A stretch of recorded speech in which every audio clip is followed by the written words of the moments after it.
अध्याय 8 संज्ञा के विकारी तत्व डिक्लेंशंस ऑफ द नाउन। संज्ञा एक विकारी शब्द है। इसके विकारी तत्व 3 हैं: लिंग, वचन तथा कारक। 1. लिंग जेंडर। शब्द के जिस रूप से पुरुष जाति अथवा स्त्री जाति का बोध होता है उसे लिंग कहते हैं। लिंग के भेद काइंड्स ऑफ जेंडर। हिंदी में लिंग के 2 भेद होते हैं: क पुल्लिंग, ख स्त्रीलिंग। क पुल्लिंग शब्द के जिस रूप से पुरुष जाति का बोध हो उसे पुल्लिंग कहते हैं, जैसे बैल, घोड़ा, गधा, लड़का, शेर, बंदर आदि। ख स्त्रीलिंग शब्द के जिस रूप से स्त्री जाति का बोध हो उसे स्त्रीलिंग कहते हैं, जैसे गाय, घोड़ी, गधी, लड़की, शेरनी, बंदरिया आदि। लिंग की पहचान। हिंदी में संज्ञा शब्द प्राणीवाचक और अप्राणीवाचक दोनों प्रकार के होते हैं। प्राणियों का लिंग पहचानना सरल है। अगर वह शब्द पुरुष जाति का है तो पुल्लिंग और स्त्री जाति का है तो स्त्रीलिंग होता है, जैसे माली, मालिन, मोर, मोरनी, राम, सीता आदि। अप्राणीवाचक संज्ञा शब्दों के लिंग की पहचान कठिन है। इनकी पहचान विशेषण या क्रिया से होती है, जैसे गिलास टूट गया, कुर्सी टूट गई, थोड़ा पानी ले आओ, थोड़ी दाल ले आओ। पुल्लिंग शब्दों की पहचान। 1. पर्वतों, महीनों, दिनों और ग्रहों के नाम पुल्लिंग होते हैं, जैसे हिमालय, चैत्र, जून, रविवार, सूर्य आदि। ग्रहों में पृथ्वी अपवाद है। 2. वृक्षों के नाम पुल्लिंग होते हैं, जैसे पीपल, नीम, आम आदि, परंतु बेरी, लीची, नारंगी, नाशपाती अपवाद हैं। 3. अनाजों के नाम पुल्लिंग होते हैं, जैसे गेहूं, चना, चावल आदि, परंतु मूंग, दाल, मकई, ज्वार अपवाद हैं। 4. धातु और द्रव्य पदार्थ पुल्लिंग होते हैं, जैसे तांबा, लोहा, सोना, पानी, घी, पेट्रोल आदि, परंतु चांदी, चाय, स्याही, शराब अपवाद हैं। 5. रत्नों के नाम पुल्लिंग होते हैं, जैसे हीरा, मोती, पन्ना आदि। 6. शरीर के कुछ अंग पुल्लिंग होते हैं, जैसे हाथ, पैर, सिर आदि। 7. जिन संज्ञा शब्दों के अंत में त्र होता है वे प्रायः पुल्लिंग होते हैं, जैसे नेत्र, क्षेत्र आदि। 8. संस्कृत के तत्सम शब्द जिनके अंत में अन होता है पुल्लिंग होते हैं, जैसे वचन, दमन आदि। 9. ज प्रत्यय से बने संज्ञा शब्द पुल्लिंग होते हैं, जैसे पंकज, जलज आदि। 10.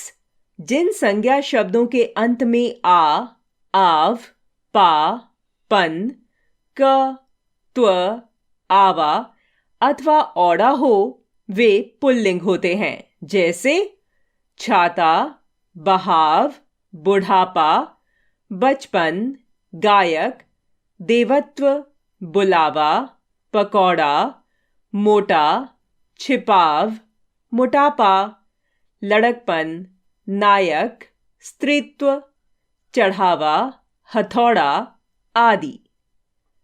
11. वर्णमाला के वर्ण पुल्लिंग होते हैं, जैसे अ, आ, क, ह आदि। इनमें ई और री अपवाद हैं। 12. जिन संज्ञा शब्दों के अंत में एरा, खाना, दान और वाला आते हैं वे पुल्लिंग होते हैं, जैसे चचेरा, ममेरा, कैद खाना, पागल खाना, कलमदान, पानदान, दूध वाला, सब्जी वाला आदि। 13 समुद्रों के नाम पुल्लिंग होते हैं, जैसे अरब सागर, हिंद महासागर आदि। स्त्रीलिंग शब्दों की पहचान। 1 भाषा, बोली और लिपियों के नाम स्त्रीलिंग होते हैं, जैसे हिंदी, अंग्रेजी, फारसी, भोजपुरी, देवनागरी आदि। 2 इया, आई प्रत्यय से बनने वाले संज्ञा शब्द स्त्रीलिंग होते हैं, जैसे चिड़िया, गुड़िया, भलाई, बुराई आदि।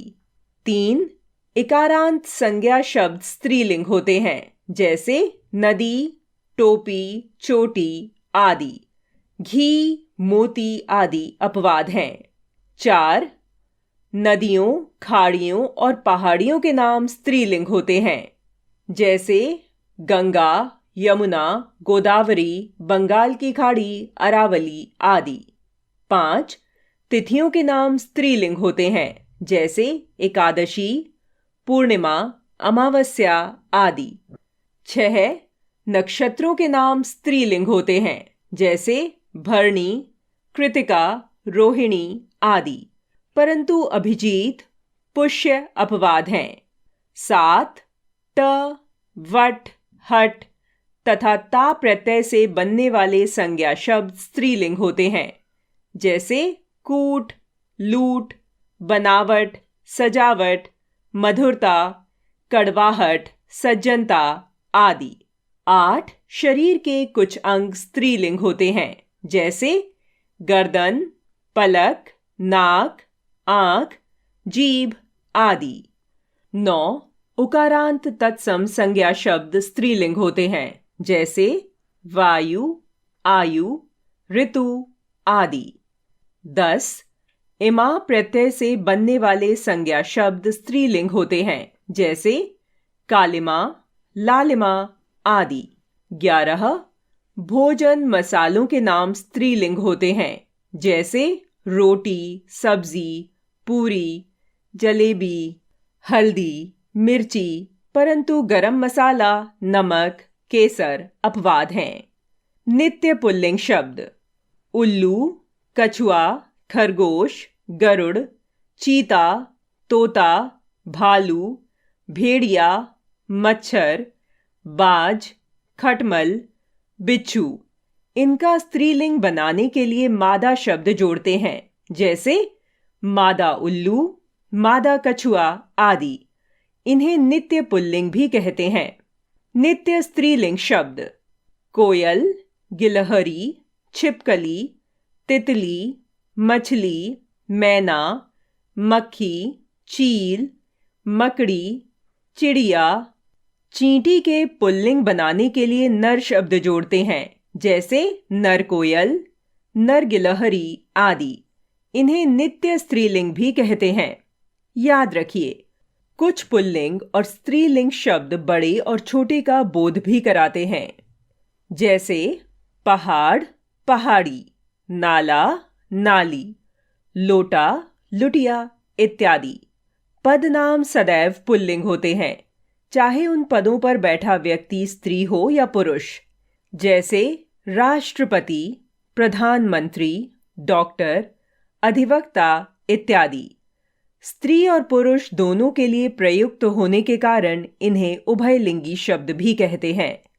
पुल्लिंग से स्त्रीलिंग बनाने के नियम। कुछ पुल्लिंग शब्दों को स्त्रीलिंग में बदला जा सकता है। इसके लिए कुछ नियम हैं जो इस प्रकार हैं। 1 शब्द के अंत में आ प्रत्यय जोड़कर। पुल्लिंग, स्त्रीलिंग। आदरणीय, आदरणीया, शिष्य, शिष्या, पूज्य, पूज्या, प्रिय, प्रिया, सुत, सुता, महोदय, महोदया, छात्र, छात्रा, माननीय, माननीया। 2 शब्द के अंतिम अक को इका करके।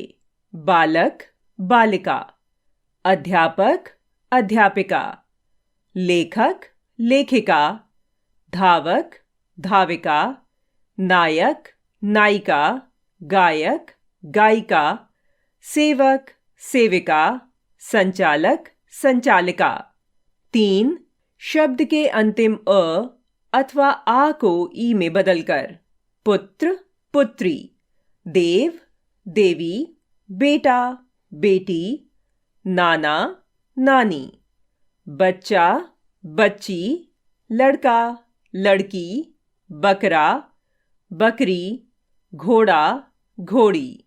4 शब्दों के अंतिम आ को इया करके। कुत्ता, कुतिया, बूढ़ा, बुढ़िया, चूहा, चूहिया, लोटा, लुटिया। 5 शब्दों के अंत में इन लगाकर। माली, मालिन, धोबी, धोबिन, तेली, तेलिन, ग्वाला, ग्वालिन। 6 शब्दों के अंत में नी जोड़कर। शेर, शेरनी, सिंह, सिंगनी, मोर, मोरनी, ऊंट, ऊंटनी, डॉक्टर, डॉक्टरनी, भील, भीलनी। 7 शब्द के अंतिम ई को इनी करके। स्वामी, स्वामिनी, तपस्वी, तपस्विनी, मानी, मानिनी, यशस्वी, यशस्विनी, हाथी, हथिनी, वनवासी, वनवासिनी। 8 अंतिम मान अथवा वान को मति अथवा वति में बदलकर।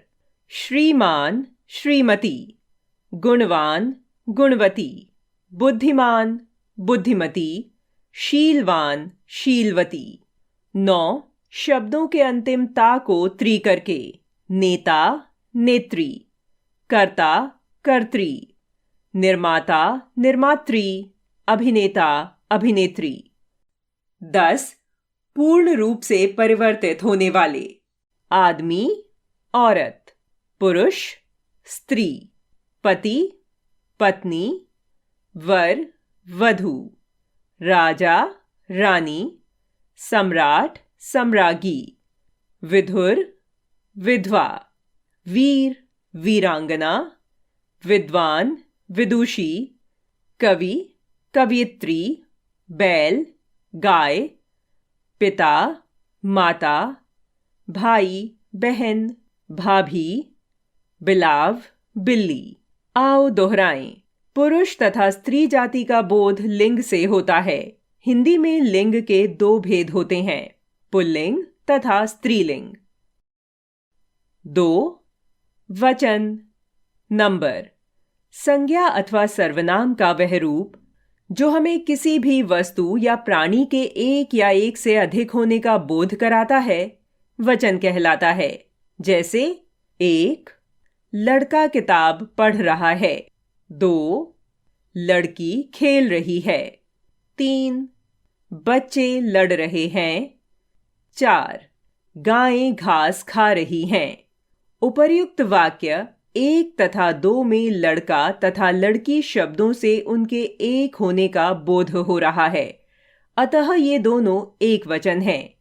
इसी प्रकार वाक्य 3 तथा 4 में बच्चे तथा गायें शब्दों से उनके एक से अधिक होने का बोध हो रहा है, अतः ये बहुवचन हैं।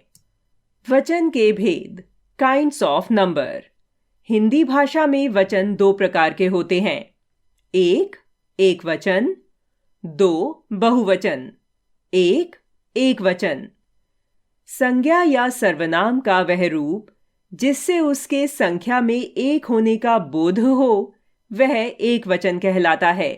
जैसे लड़का, लड़की, किताब, कॉपी, केला आदि। 2 बहुवचन।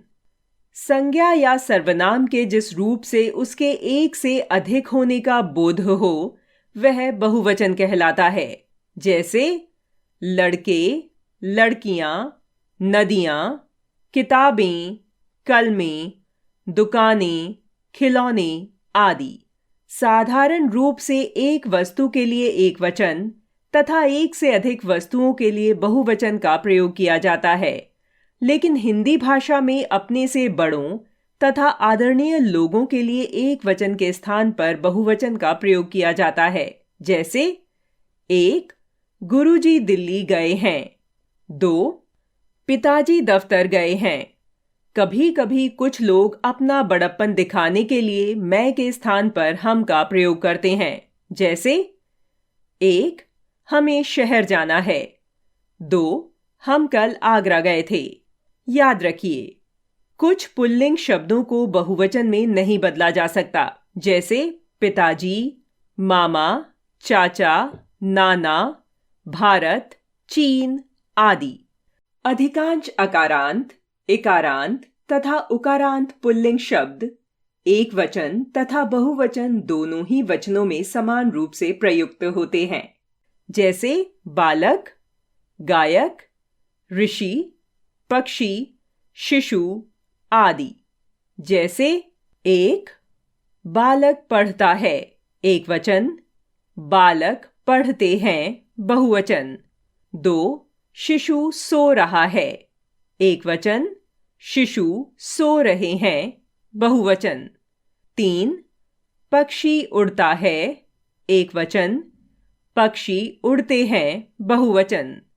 वचन की पहचान, रिकॉग्निशन ऑफ नंबर। वचन की पहचान निम्नलिखित 2 प्रकार से होती है। 1. संज्ञा या सर्वनाम के द्वारा। 2. क्रिया के द्वारा। 1. संज्ञा या सर्वनाम के द्वारा। जब संज्ञा या सर्वनाम एक या एक से अधिक होने का बोध कराते हैं, जैसे एक वचन, बहुवचन। घोड़ा घास खा रहा है, घोड़े घास खा रहे हैं। वह स्कूल गया है, वे स्कूल गए हैं। 2. क्रिया द्वारा। कुछ संज्ञा शब्द ऐसे होते हैं जिनके एक वचन तथा बहुवचन रूप एक जैसे होते हैं, तो उनके वचन की पहचान क्रिया की सहायता से की जाती है, जैसे एक वचन, बहुवचन। बंदर नाच रहा है, बंदर नाच रहे हैं। शेर दौड़ रहा है, शेर दौड़ रहे हैं। भाई पढ़ रहा है, भाई पढ़ रहे हैं। याद रखिए, व्यक्तिवाचक संज्ञाएं एक वचन में प्रयोग की जाती हैं। बहुवचन में प्रयोग करने पर ये जातिवाचक संज्ञाएं हो जाती हैं, जैसे हर युग में सीताएं जन्म लेती रहती हैं। हमें नादिर शाहों से बचना चाहिए। कुछ शब्द हमेशा बहुवचन में प्रयोग किए जाते हैं, जैसे भूकंप की खबर सुनकर मेरे तो प्राण निकल गए।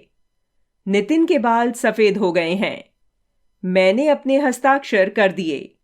मुझे भगवान के दर्शन हो गए। मेरी तरफ से नववर्ष की शुभकामनाएं स्वीकार करें। कुछ शब्द सदैव एक वचन में प्रयोग किए जाते हैं, जैसे आज आकाश स्वच्छ है, कल रात भर वर्षा हुई। वचन परिवर्तन, चेंजिंग इन नंबर। एक वचन से बहुवचन बनाने के कुछ नियम इस प्रकार हैं। इन नियमों के आधार पर वचन परिवर्तन किया जाता है। 1. आकारांत पुल्लिंग को एकारांत में बदलकर। एक वचन, बहुवचन। केला, केले।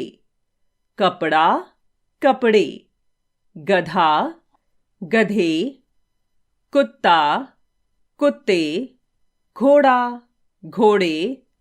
कौआ, कौए। कमरा, कमरे। लड़का, लड़के। कंघा, कंघे। गन्ना, गन्ने। पकौड़ा, पकोड़े। सपेरा, सपेरे। 2. आकारांत स्त्रीलिंग शब्दों में आ के बाद ए लगाकर। बाला, बालाएं। सीमा, सीमाएं। बालिका, बालिकाएं। जटा, जटाएं। अबला, अबलाएं। विद्या, विद्याएं। आत्मा, आत्माएं। माता, माताएं। कन्या, कन्याएं। सूचना, सूचनाएं। कविता, कविताएं। घटा, घटाएं। माला, मालाएं। अध्यापिका, अध्यापिकाएं। लता, लताएं। कथा, कथाएं। 3. अकारांत स्त्रीलिंग शब्दों के अंतिम वर्ण पर ए की मात्रा लगाकर। आंख, आंखें, आंत, आंतें, चप्पल, चप्पलें, गर्दन, गर्दनें, पुस्तक, पुस्तकें, चील, चीलें, कलम, कलमें, चट्टान, चट्टानें, किताब, किताबें, पूंछ, पूंछें, चीज, चीजें, मूछ, मूछें, गाय, गायें, बात, बातें। 4. इकारांत तथा ईकारांत के ई तथा ई के स्थान पर इयां लगाकर। कली, कलियां, जाति, जातियां, परी, परियां, टोकरी, टोकरियां, नली, नलियां, तिथि, तिथियां। 5. स्त्रीलिंग शब्दों के अंत में या को या में बदलकर। एक वचन, बहुवचन। कुतिया, कुतियां, कुटिया, कुटियां, गुड़िया, गुड़ियां, डिबिया, डिबियां, चिड़िया, चिड़ियां, बुढ़िया, बुढ़ियां, बिटिया, बिटियां, बछिया, बछियां, चूहिया, चूहियां, लुटिया, लुटियां, पटिया, पटियां, चुटिया, चुटियां। 6. उकारांत स्त्रीलिंग के अंत में ए जोड़कर। ऋतु, ऋतुएं, वस्तु, वस्तुएं, धातु, धातुएं, धेनु, धेनुएं। 7. ऊ को ऊएं करके।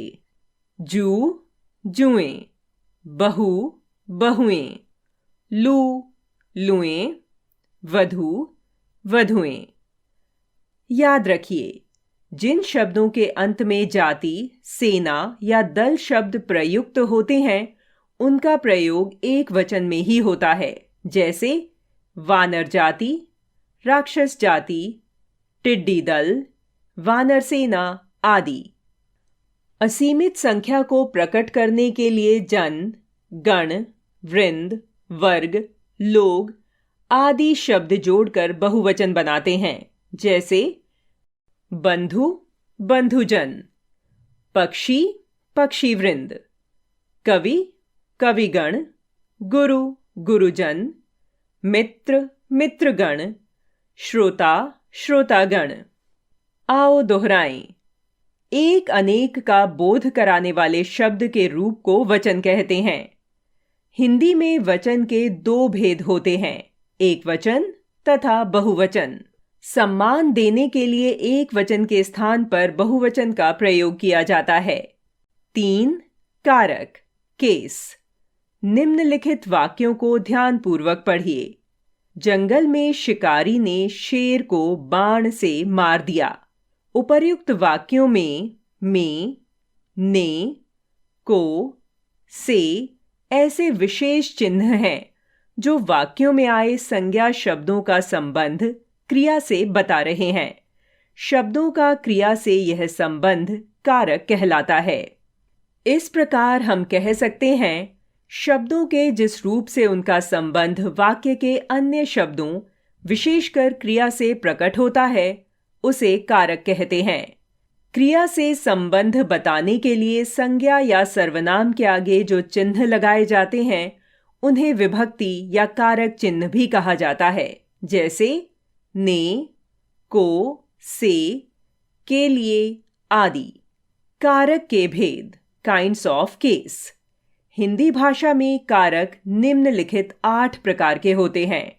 कारक चिन्ह, उदाहरण: 1. कर्ता, ने, राम ने खाना खाया। 2. कर्म, को, शिकारी ने शेर को मार दिया। 3. करण, से, के द्वारा, के साथ, मोहन भाई के साथ गया है। 4. संप्रदान, के लिए, को, दादाजी के लिए चाय बनाओ। 5. अपादान, से अलग होने के अर्थ में, पेड़ से पत्ता गिरता है। 6 संबंध का, की, के, रा, री, रे। यह कोट पिताजी का है। 7 अधिकरण में, पर, पे। पेड़ पर चिड़िया है। 8 संबोधन हे, अरे। हे पुत्र इधर आओ। 1 कर्ता कारक। वाक्य में क्रिया को करने वाला शब्द कर्ता कारक कहलाता है। जैसे श्री कृष्ण ने उपदेश दिया। यहाँ उपदेश देने वाला शब्द श्री कृष्ण कर्ता है। इसका चिन्ह ने है। 2 कर्म कारक। जिस पर क्रिया के व्यापार का फल पड़ता है उसे कर्म कारक कहते हैं। जैसे कृष्ण ने अर्जुन को उपदेश दिया। यहाँ अर्जुन कर्म है। इसका विभक्ति चिन्ह को है। 3 करण कारक। संज्ञा या सर्वनाम के जिस रूप से क्रिया के साधन का बोध होता है उसे करण कारक कहते हैं। जैसे रोहन कलम से लिखता है। यहाँ कलम करण कारक है। से करण कारक का विभक्ति चिन्ह है। 4 संप्रदान कारक। जिसके लिए क्रिया की जाए या कुछ दिया जाए उसे संप्रदान कारक कहते हैं। जैसे नौकर पिताजी के लिए चाय लाया। यहाँ पिताजी संप्रदान कारक हैं। संप्रदान का विभक्ति चिन्ह के लिए है। 5 अपादान कारक। संज्ञा या सर्वनाम के जिस रूप से किसी के उससे अलग होने का भाव प्रकट हो उसे अपादान कारक कहते हैं। जैसे गंगा हिमालय से निकलती है। यहाँ हिमालय से गंगा के अलग होने का भाव प्रकट हो रहा है, अतः हिमालय अपादान है। अपादान का चिन्ह से है। 6 संबंध कारक। संज्ञा या सर्वनाम के जिस रूप से उसका संबंध वाक्य की दूसरी संज्ञा से प्रकट हो उसे संबंध कारक कहते हैं। इसके चिन्ह का, की, के, रा, री, रे हैं। जैसे रमेश सुरेश का लड़का है। यहाँ सुरेश का संबंध लड़के से है, अतः सुरेश संबंध कारक है। 7 अधिकरण कारक। क्रिया के आधार को अधिकरण कारक कहते हैं। इसके चिन्ह में, पर हैं। जैसे पेड़ पर चिड़िया बैठी है।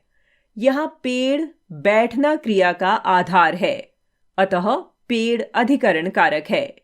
8 संबोधन कारक। शब्द के जिस रूप से किसी के द्वारा पुकारे जाने का भाव प्रकट हो उसे संबोधन कारक कहते हैं। जैसे हे राम मुझे बचाओ। यहाँ हे राम संबोधन कारक है। संबोधन कारक के चिन्ह हे, अरे, ओ हैं। याद रखिए, संबोधन कारक में प्रथमा विभक्ति ही होती है। इसमें जिसे पुकारा जाता है उसके प्रथमा विभक्ति के रूप में हे, अरे परसर्ग लगा दिया जाता है। संबोधन कारक में परसर्ग संज्ञा या सर्वनाम से पहले लगते हैं और उनके बाद विस्मयादि बोधक चिन्ह लगता है। यदि परसर्गों के साथ नाम आदि लगा हो तो विस्मयादि बोधक चिन्ह नाम के बाद लगता है। जैसे हे राम, अरे मोहन, हे प्रभु आदि। करण कारक और अपादान कारक में अंतर। Difference between causative and ablative cases. करण और अपादान कारक दोनों का चिन्ह से है। करण का से साधन के अर्थ में और अपादान का से अलग होने के अर्थ में आता है। जैसे 1 कलम से लिखना, करण। 2 पेड़ से फल गिरना, अपादान। लड़की शब्द के रूप। कारक, विभक्ति चिन्ह, एकवचन, बहुवचन। कर्ता ने, लड़की ने, लड़कियों ने। कर्म को, लड़की को, लड़कियों को। करण के द्वारा, लड़की के द्वारा, लड़कियों के द्वारा। संप्रदान के लिए, लड़की के लिए, लड़कियों के लिए। अपादान से पृथक, लड़की से, लड़कियों से। संबंध का, की, के, लड़की का, की के, लड़कियों का की के, अधिकरण में पर, लड़की में पर, लड़कियों में पर, संबोधन हे लड़की, हे लड़कियों, कवि शब्द के रूप, कारक, विभक्ति चिन्ह, एकवचन, बहुवचन, कर्ता ने, कवि ने, कवियों ने, कर्म को, कवि को, कवियों को, करण के द्वारा, कवि के द्वारा, कवियों के द्वारा, संप्रदान के लिए, कवि के लिए, कवियों के लिए, अपादान से पृथक, कवि से, कवियों से, संबंध का की के, कवि का की के, कवियों का की के, अधिकरण में पर, कवि में पर, कवियों में पर, संबोधन हे कवि, हे कवियों। राजा शब्द के रूप, कारक, विभक्ति चिन्ह, एकवचन, बहुवचन, कर्ता ने, राजा ने, राजाओं ने, कर्म को, राजा को, राजाओं को, करण के द्वारा, राजा के द्वारा, राजाओं के द्वारा, संप्रदान के लिए, राजा के लिए, राजाओं के लिए, अपादान से पृथक, राजा से, राजाओं से, संबंध का की के, राजा का की के, राजाओं का की के, अधिकरण में पर, राजा में पर, राजाओं में पर, संबोधन हे राजा, हे राजाओं। आओ दोहराएं। कारक बताने के लिए संज्ञा या सर्वनाम के आगे जो चिन्ह लगाए जाते हैं उन्हें विभक्ति या कारक चिन्ह कहा जाता है। संज्ञा और सर्वनाम के जिस रूप से उनका संबंध क्रिया के साथ प्रकट किया जाए उस संबंध को कारक कहते हैं। कारक के 8 भेद होते हैं: कर्ता, कर्म, करण, संप्रदान, अपादान, संबंध, अधिकरण तथा संबोधन।